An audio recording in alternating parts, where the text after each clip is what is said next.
सभी साधक साधिकाओं को जय मां काली। चलिए भक्तों, एक बहुत महत्वपूर्ण जानकारी के लिए उपस्थित हुए हैं आप सभी के बीच। सिद्धियां, पिछले जन्म की सिद्धियां इस जन्म में कैसे मिलती है, आज उस विषय के बारे में आप सभी को जानकारी देंगे मां के मदद से। बहुत सारे लोगों को नहीं पता है, जो जानकारी होना जरूरी है। देखिए, जो पिछले जन्म से मां काली के बारे में बताऊं, जो मां काली की साधना करते आए हैं उनके बारे में है ये। जहां तक मां ने मुझे बताया मैं आप सभी को बता रही हूं। जैसे मां काली की आराधना पिछले जन्म से करते हुए आए हैं, पिछले जन्म से जो मां काली के ही सेवक रहे हों, उनको इस जन्म में कैसे मिलता है।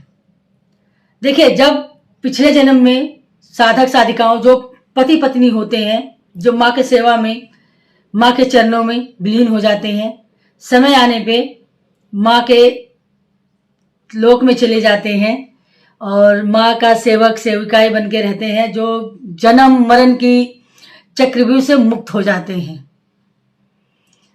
तो जब किसी कारण से उनको फिर जन्म होता है, जिसको कहते हैं पूर्ण जन्म होता है, उनका बहुत इच्छा होती है फिर मनुष्य जीवन जीने की, कि मनुष्य, क्योंकि वहां जो योगिनियां हैं, मां के सेवक सेविकाएं हैं, वो इस जन्म को सब चीज देखती हैं क्या होता है। जब उन पति पत्नी के बीच में इच्छाएं होती है जो मां के चरणों में जा चुकी होती हैं, फिर मां के आगे बहुत रिक्वेस्ट विनती करती है, हे मां, मुझे मनुष्य जीवन में जाना है, सुख मनुष्य जीवन का लेना है। बहुत रिक्वेस्ट करने के बाद मां तो मां है, मां तो पिघल जाती है। फिर मां उन दंपत जोड़ा को नीचे धरती लोक पे भी भेजती है। हाँ, धरती लोक पे आने के पहले कुछ वचन होते हैं जो माता काली लेती हैं अपने बच्चों से। धरती लोक पे आने के पहले जो मां के सेवक रहते हैं, जिनको धरती लोक पे दोबारा भी जन्म लेके आना पड़ता है, मां वचन लेती है कि आप धरती लोक पे जा रहे हो तो आपके पास शक्तियां नहीं होगी, धन नहीं होगा, तुमको अपने संघर्ष से आगे बढ़ना होगा। ये सब बहुत सारी चीजें वचन होती है, जो जब धरती लोक पे आते हैं तो बहुत सुख सुविधा उनके जीवन में नहीं होता है। मां होती है, उस जन्म में भी होती है और इस जन्म में भी होती है। जैसे आप धरती लोक पे प्रवेश करते हैं तो इस जन्म में मां आपको ज्ञात नहीं होगा, आपको पता नहीं चलेगा कि मां एक साया बन के रहती है अपने बच्चों के साथ। तो दंपति जोड़ा जो पिछले जन्म में औरत होती है, वो इस जन्म में भी वो औरत बन के आएगी, आपकी पत्नी। आज आप जो पिछले जन्म में उनके पति होंगे तो आप इस जन्म में भी उनके पति बन के आएंगे। फिर इस जन्म में आप लोगों को पता नहीं होता है, उम्र बीत जाती है, आप कहाँ जन्म लिए, आपकी पत्नी ऐसे जगह भी जन्म ली होगी जिस गांव के बारे में कभी आप जाने भी नहीं होंगे। ना पत्नी को ज्ञात होगा ना पति को ज्ञात होगा, जवान हो गए। हाँ, एक चीज, माँ बाप के कारण या किसी भी कारण, किसी व्यवस्था के कारण आपके दूसरे जगह शादी भी आती है ना, आप किसी भी धर्म में जन्म लीजिए, उसे माँ को नहीं, धर्म जात का ये माँ को नहीं है। माँ लक्ष्मी घर घर जाती हैं तो माँ क्या धर्म देखती है? नहीं ना। माँ काली भी, माँ धर्म जात पात को मानने वालों को माँ को सख्त नफरत है। तो इस जन्म में भलवे से आपकी पत्नी की कहीं घर के दबाव के कारण कहीं शादी हो गई हो और आपके पति की शादी कहीं और हो गई हो, भलवे से शादी हो गई है, जिसकी मां ने रचना की है ना, जोड़ी बनाई है ना, तो वो शादी संपूर्ण नहीं होता है। किसी न किसी कारण से आपकी शादी टूट जाती है, छूट जाती है, दोनों पति पत्नी की शादी नहीं टिकती है कहीं भी। फिर आप लोग घूमते रहते हैं, भटकते रहते हैं कि किसी न किसी कारण से आप लोगों की मुलाकात होती है, जो आप लोगों को नहीं पता चलता है कि हम लोग पिछले कर्म के चीजें हैं। फिर आप लोग किसी कारण से नजदीक आते हैं, रहते हैं, लड़की किसी और धर्म में, लड़का किसी और धर्म में, फिर भी आप लोग मिल जाते हैं, क्योंकि आप लोग धर्म जात को नहीं मानते हैं, बस प्यार हो जाता है। इतना प्यार होता है, इतना प्यार होता है वो दंपति, क्योंकि पिछले जन्म के प्यार होते हैं, इस जन्म की नहीं। ऐसे कहते हैं ना, जैसे जुड़ जाते हो ना, लगता ही नहीं है कि आप एक दूसरे के बिना रह सकते हो। शायद इतना प्यार होता है कि आप लोग कभी मान नहीं सकते हो कि कभी कोई इतना प्यार किया होगा इस जन्म में। इतना प्यार होता है। फिर आप लोगों की जोड़ी चलती रहती है, घर गृहस्थी होती है, बाल बच्चे होते हैं, जो भी होता है। माँ तो साथ साथ चलती है।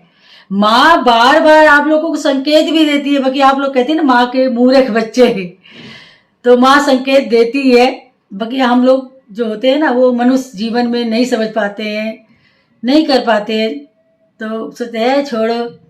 बाकी हाँ, एक ऐसा समय आता है, ना आप कोई तप कर रहे होंगे, ना कोई मंत्र का साधना कर रहे होंगे, साधारण पूजा पाठ कर रहे होंगे, जैसे घर में आजकल नियम धूपबत्ती जलाया और हो गया।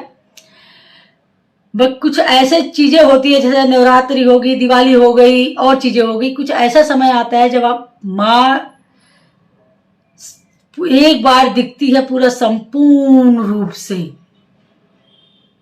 एकदम कहते हैं ना संपूर्ण रूप से माँ आप लोगों को दर्शन देती है। तब आप लोग समझते हो कि हाँ हाँ, पिछले जन्म के मेरे कर्म थे जो इस जन्म में माँ बिगड़ तप के, क्योंकि आपको पिछले कर्म के तप होते हैं, इस जन्म के नहीं। तब माँ एक बार आप लोगों को याद दिलाती है कि हाँ, तब बच्चों को याद आता है, अच्छा तो माँ तो मेरे पिछले जन्म की थी, इस जन्म में भी माँ है। फिर माँ की तरफ धीरे धीरे धीरे धीरे बच्चे खिंचने लगते हैं, माँ की साधना में जाते हैं।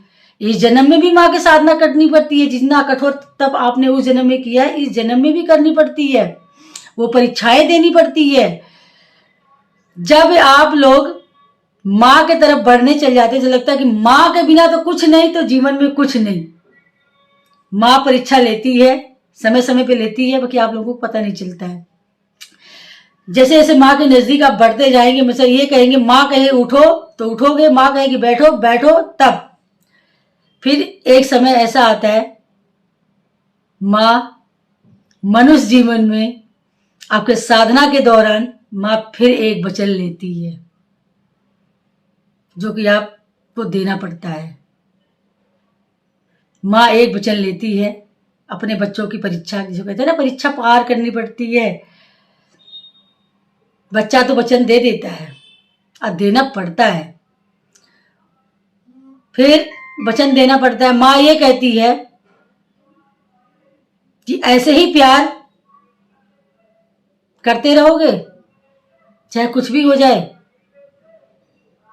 बच्चा अपनी माता को वचन दे देता है। वचन माँ ये तो बोलती है कुछ भी हो जाए, कुछ भी मतलब कुछ भी, इसे कहते हैं तो परीक्षा, जो कि हम मनुष्य नहीं समझता है इस चीज को। माँ इस जन्म में भी वचन लेती है। जब कुछ दिन माँ की आराधना करते करते हो जाता है, तो माँ वचन लेती है, अब भक्तों को देना पड़ता है।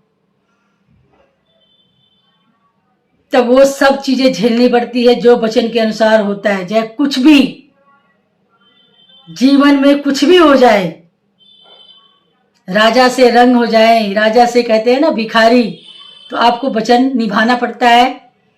माँ सिर्फ ये देखती है कि मेरा भक्त कितना चल सकता है। वचन मतलब ये होता है कुछ भी लाइफ में तुम्हारे भक्तों कुछ भी हो जाए,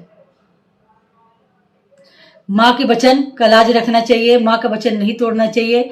चाहे आपके मृत्यु के सैया पे भी लेटे हुए हैं ना, तब और माँ के साधना में आप लोग हैं, तो माँ पे भरोसा रखिए। वचन में यही होता है कि माँ सब देखती है। वचन कौन भक्त भाग के जाता है, कौन भक्त टिकता है माँ का दामन थाम के।